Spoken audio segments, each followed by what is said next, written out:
Hi, this is Brad Saito with the Idaho State Department of Agriculture, and we're here to do some fertilizer bin sampling training. So, again, a few things to keep in mind when you first start out is safety. So, I'm wearing a high-vis vest, and I've actually talked to the manager beforehand for me to wear my fancy boots here versus something more rugged like steel-toed work boots. Also, keep in mind when you're in warehouses, you need to keep your head on a swivel and make sure there's no forklifts or any other dangerous equipment rolling around, especially in warehouses, and especially when doing fertilizer sampling during their busier season in the spring and fall. You can expect to see a lot of traffic from front loaders. That being said, after you do a safety check and that's complete. You always want to make sure you have the proper tools, so you have your probe. You need a plastic sample bag for fertilizer, and before we can get started, we actually need to properly identify the bin at hand. So before this is done, each bin does have an identifying marker regarding the product name, but you always want to make sure with your main point of contact at your warehouse, at your facility, to make sure that this is accurate and true. Sometimes when the first starts flying, these signs don't get updated as quickly as they should be. So it's always nice to talk to your main warehouse point of contact. The manager may or may not know, but I can guarantee you your warehouse point of contact will always know what's in these bins, regardless of what the label actually says. But for this example, the bin says urea 4600. The product that we visually see does look like urea, white off color, very round prills. So it's safe to say that this is in fact urea. With the product and the bin identified, we can go ahead and start our sampling. So in order to do a bin sampling, we have to kind of visualize the face of the bin into 4 quarters. And each quarter, we're going to take a few different probes. One quick thing to note, the probe that I'm using is called a Missouri D-tube probe. So it has a handle up top, closed, and then as you rotate the handle upward, the probe opens to its open slotted face. So, and as the handle is rotated down, it then closes. You'll need something like this in order to do a bin sample. So again, we're going to use a plastic bag for our fertilizer sample bag. And so we now have our tools, we're ready to go. And now we're going to again visualize the face of this bin into 4 sections, 4 quarters, in which we're going to do a few probes in each section. So the first section, I'm going to take 2 probes from the top and bottom. The second section, you can visually, you'll have to visualize taking 3 probes, top, middle, and bottom. The third section will again take another top and bottom sample, and then the last section again we'll do a 3 probes, top, middle, and bottom. So it's important to note that even though this probe is a few feet long, you'll rarely stick this probe fully into this pile. You'll only go part way in, and that's going to be totally fine. So we'll go ahead and do the first sample here. First probe, excuse me. So again, I'm going to rotate the handle upwards, which opens up the space, and then rotate the handle down. It closes it. I'm going to take the probe out and then put the primary sample into the sample bag. And then with the first sample in there, you can now keep the sample bag standing up for the other probes.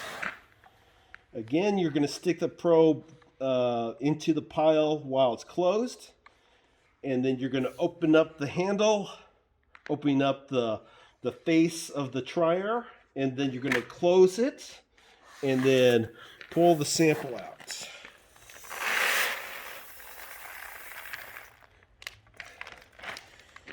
All right, first section is done. And then we can, again, mentally visualize, our second section in order to probe here. Again, we're going to do a top, middle, and bottom for this one. Same process. Probe is closed.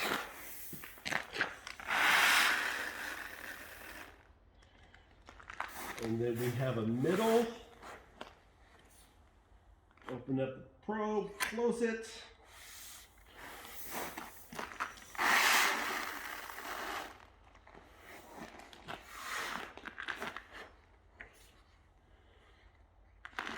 Also at this time, while I'm kind of just running through the primary samples, is that urea does have a tendency to kind of clump together when the weather has a lot more moisture. So you'll have to keep that in mind and be aware that any of those clumps can have a opportunity or potential to collapse on you. So you always want to keep an eye on how the pile is kind of how you're filling out the pile. And as we can see right now, that it's a nice free flowing pile. There's no clumps in it, so we're not in any potential danger of that situation. All right, we're into the third, if you can visualize the third section. And for this one, we're just going to do a top and bottom. Probe into the pile, open up the probe, close the probe.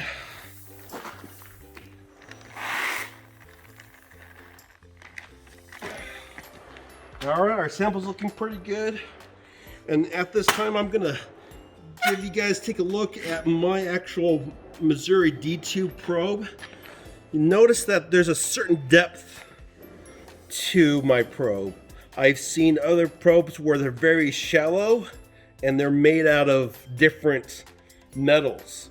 So I'm fortunate enough where my probe is fairly light and I have a certain amount of depth to it. So I know that for my sample, I'm going to get a certain amount out of it. And you have to keep that in mind that when you're using your Missouri D2 probe, that you're going to get different volumes of your primary sample due to the nature of the material. So with urea, because the pearls are nice and round and free flowing, they flow nicely. They flow nicely into the probe. So again, inserting the probe, you can see the pearls just kind of fall right into the open face trier. We get into different materials like sulfate of potash, where it's very dense. You're only going to get your probe in so far before you actually change or break your probe. Again, we're doing urea, so it's a nice free-flowing material, so we don't have any danger to our tools. All right, we're into our last mental section. And again, we're going to do a top, middle, and bottom.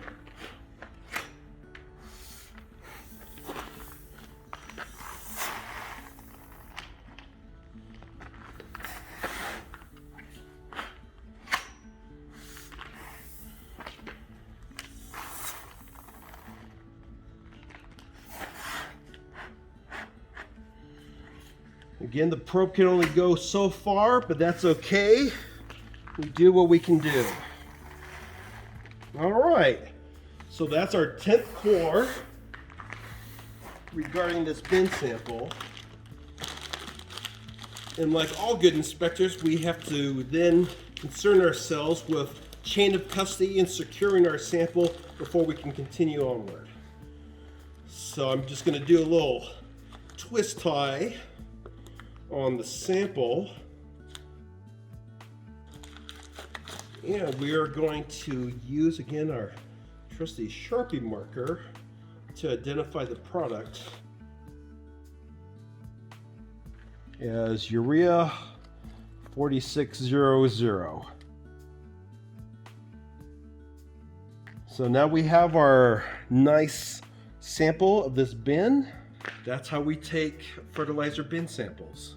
Again, we'll be testing against the NPK guarantee of the guarantee analysis, and we'll just kind of go from there. Anything else, Adam? Adam Hansen, by the way, as video producer. Thank you very much. All right, do you need to get a layout of the bins with what's in them beforehand, or you mark it on the bags and what bin you got this from? I have a relationship with this facility where I actually bring a diagram of the warehouse, and I have the manager label the diagram, and then I have my point of contact warehouse guy confirm that when I get out here to make sure that the products that are in these bins are what they say they are. Again, going back to, even though the company is supposed to label these bins and maintain the accuracy of these labels, I don't in fact trust what is actually labeled on these bins. I'm looking for what the warehouse point of contact is telling me what these products are versus how they're actually labeled. Because products can look differently from one another, especially when you get into more mixed components versus just a singular component such as urea. I'm thinking about maybe an 1152 and MAP, you know, that has different looks, different colors, or something like ammonium sulfate has different looks and different colors, or, you know, something more different than we normally see as components for these fertilizer bins. So to long way answer your question, Adam, yes. So not only do I have my diagram in which the manager fills out, I'm actually having the warehouse guy confirm that diagram before I even start. Okay, what happened if they actually mix two products into one bin? If they had two products into one bin, that product would then be commingled and we would not be able to sample that due to the nature of we don't know what's actually going on with the mix of that product. What about the probe? How do we maintain that? Oh. For Idaho, we concentrate fertilizer sampling during the spring and fall seasons, usually when our fertilizer facilities are actually running product in what we call custom formula mixes. I.e. truck samples. That's when we usually use these Missouri D-tube probes. However, during the off season, due to the nature of fertilizer and its oxidizing nature, I always recommend to my co-inspectors to clean the probe as much as possible, even though it may be okay at this point like this, just by itself. Again, due to the ambient moisture in the atmosphere, along with the oxidizing nature of the fertilizer product itself, no matter what you're actually going to sample, it does have an oxidizing nature. You want to wipe down the probe after you're done with it, after your fertilizer season. And actually, before I get into another bin, I would just take some paper towels here and just do a quick wipe down.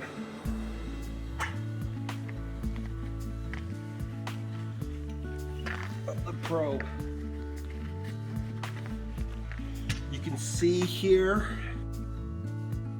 you can see some prills kind of stuck inside the probe. And I kind of want to just kind of knock it against the ground to knock them all loose before I get into the next bin.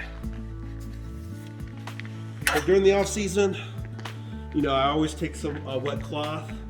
I actually use WD-40. I've been told acetone is a great cleaner to use on these probes. So especially during the winter months when we're done with fertilizer inspections, that's when I absolutely make sure that I wipe my probes down. All right. With that, thank you for your time. Remember to like, comment, and subscribe. All right. Thank you for your time, and I hope this helps.